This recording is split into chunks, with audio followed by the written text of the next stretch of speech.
Okay, today I'm going to be playing Dynowarz, the destruction of Spondylus, or just destruction of Spondylus without the. Anyways, for the NES. Now I'm going to play the last level of the game, so otherwise it would take a while to play through the whole game. So, anyways, so what does this game and that piece of shit game Ys 3 have in common? Oh, big surprise! Advanced Communication developed. Yeah, and funny enough, this was the only U.S. game that Advanced Communication put, game credits in. Like, they were they were proud as fuck. Whoops, that was my fault though. Anyways, so, but unlike Ys 3, this game is not a rotting pile of dog shit. Now everyone else thinks it is. In fact, I could actually see the AVGN reviewing this game, but I think it's way better than people give it credit for. Now, is it the best, platformer on NES that you've got to buy? No.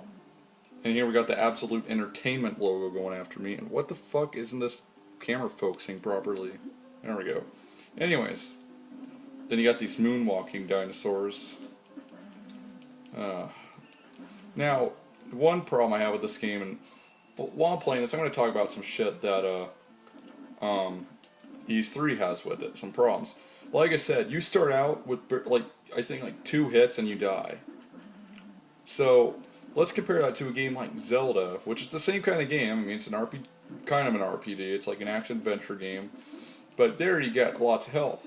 Now, you start off with 3 hearts, which is basically 6 hits, because, you can get half hearts for health and stuff. But, anyways, at least in the dungeons you can actually find health. In Ys 3, you get nothing. And by the way, I did end up killing that boss. I'm actually in the final part of the game now where I'm facing this fire wolf thing, but I just gave up when I fought him. It's like, it's not worth, I was pissing people off, in the house off by getting pissed off, so, it's funny. They can get pissed off when their team loses on, in sports, but when I get pissed because the game is intentionally pissing me off, then it's not okay, and here I'm dead. Anyways, just thought I'd throw that out there. Fuck. Anyways, so yeah, this game is not as bad as people say it is. I've heard people say, oh, this is one of the worst games on the NES. No, it's not. Now, is it great? No, I'd say it's probably a decent game. But you know what? I like this game. I actually like it, yeah. It's actually playable. They actually, you get enough health. Isn't that funny? They actually give you health in this game. Unlike some other piece of shit I know. Okay. Alright. So, I have to fight these guys. Now see, there's infinite continues in this game, but when you die, you continue at the place that you left off at, because there's 3 or 4 different sections for each level, and there's 7 levels in the game, so, yeah, so in total it's 28 levels maybe. In total. Anyways, yeah, some of the weapons in this game just suck ass, like this bomb that shoots out of your asshole. I mean, look, it comes out from over the tail. It's coming from his ass. Anyway, so here's the boss. I'm gonna die here, or I'm sure I'm gonna die here. Anyways, look at this shit. And he jumps over you and you can't avoid it. But at least here, man, it works way better. Now see, I'm gonna die here. But I'm gonna try. I'm gonna give the old college try. Oh, he got me. Damn it. Alright, that's fine. I only have to go a little bit. Now, yeah, the bosses here are mindless. You can just punch them and they'll die, pretty much. But, at least this game's fair. At least it gives you a fighting chance. Ys 3, there's no such thing. Once you're at a boss, it's like, fuck you. We're going to put you up against this boss with minimal health. And also about using the herb and stuff, that's another reason why they should give you 2, is because sometimes you have to fight 2 bosses in a row, like in the next room or next couple rooms there'll be a boss. So, and by the way, the only way to get herbs is to go back to the town. Now in the part I was at, yeah, there was an herb there, but as far as I know, that's the only place outside of the town that you can get an herb. Other than that, there's no other place.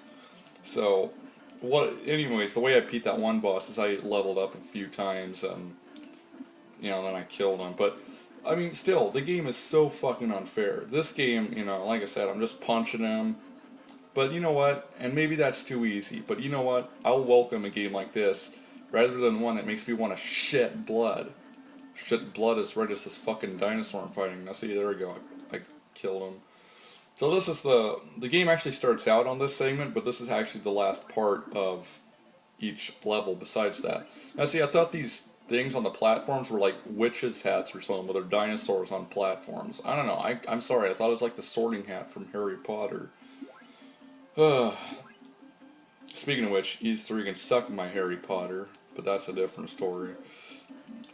Anyways, I'm probably going to die a couple times on here too. Now this part, these are the parts I could actually kind of live without, but at the same time it's weird because they're like my favorite parts of the game. Oh, shit.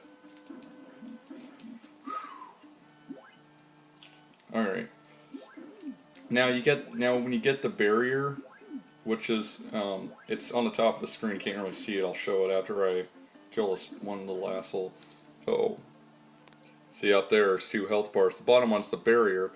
I think you can use it as a smart bomb to kill all the enemies on the screen, or you could just use it as your secondary health, which pretty much means you're never going to die.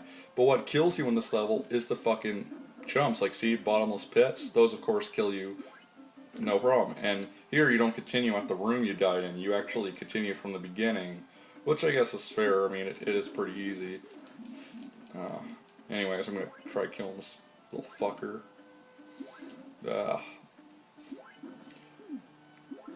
Come on. There we go. Okay, jump! Okay, good. And jump. And, oh. Now see here it's okay, because you know, it's not a bottomless pit. Now here, there's a bottomless pit, so I gotta be careful. And you gotta stand at the right place in order to take out these sentry guns. And then to kill this one, you have to, you know, jump up and shoot. So yeah, again, this is from the same guys who brought us Dr. Jekyll and Mr. Hyde. But at least here you got a weapon that could kill things. You know, I'll give them that much credit. Alright, so this one, oh, there we go. So now here's the boss of each one of these levels. It's like this, I call it a reactor. You can call it like an eyeball dildo or something, I don't know. But actually, before I even kill it, I have to kill this fucking sentry gun. Oh. Yeah. Oh, now see it dropped the barrier, which means I could just pick that up and I'll have pretty much infinite health. I mean, once you get that, you're pretty much unstoppable. Now, you don't want to stand on that little platform because if by chance the fucking thing knocks you back a bit. Or not. Okay, forget what I said. Okay, now, you have to actually go all the way back without, you know, falling down a hole. So if you do that, that's it. Oh. And if I do this, I'll beat the game. Otherwise, well, that'll be the end of the video. It'll be the end of the video either way. Okay. And now see, every time you jump, your guy's got to do like this weird squat. I don't know. These are the platforms that move from side to side are the hardest to make. In my opinion. The ones that go up and down are no problem, but the ones that go up, you know, left and right are pretty hard to catch. This one falls as soon as you jump on it, so you gotta be really fast there. So after this, that means if I make it, that means I beat the game. So let's see, jump, jump, jump. Oh, okay, good. Didn't end up like the Terminator. So here, now there's one more part, but it's pointless. All I have to do is go on this teleporter and then I win the game. That's a pretty cool little cutscene. Obviously, they actually worked harder on this game than E3. And again, can someone tell me how to fucking pronounce that shit? Anyway, so here you get the credits. Executive producer Bert Schroeder. I'll hold the camera up a little bit. So yeah, they actually put their names on this game. This was the only American game that they did that on, though. There we go. And then this screen. The end. Congratulations, you finished another great game for Bandai. Well, at least it's better ending than Ghostbusters. And at least the game's actually beatable. They actually give you, you know, the enemies are actually killable. Unlike, oh, I don't know, Ys 3. Fucking piece of shit. Anyways, I hope you enjoyed this video. And this is a good game. Give it a chance. You know, don't listen to the fuckers that say this game's like the worst platformer ever. Because Play ES3. They need to play that on Super Nintendo and then play this. And then tell me which one's better. So I can tell you what, ES3 is a fucking piece of shit. Now again, the Famicom version might be better, but I don't know. I haven't actually played it legit. I cheated when I played through that game on an emulator. Anyways, I'll see you guys later. Thanks for watching, and peace out. Sorry if the audio wasn't up loud enough. Usually it's louder than my TV's like really loud.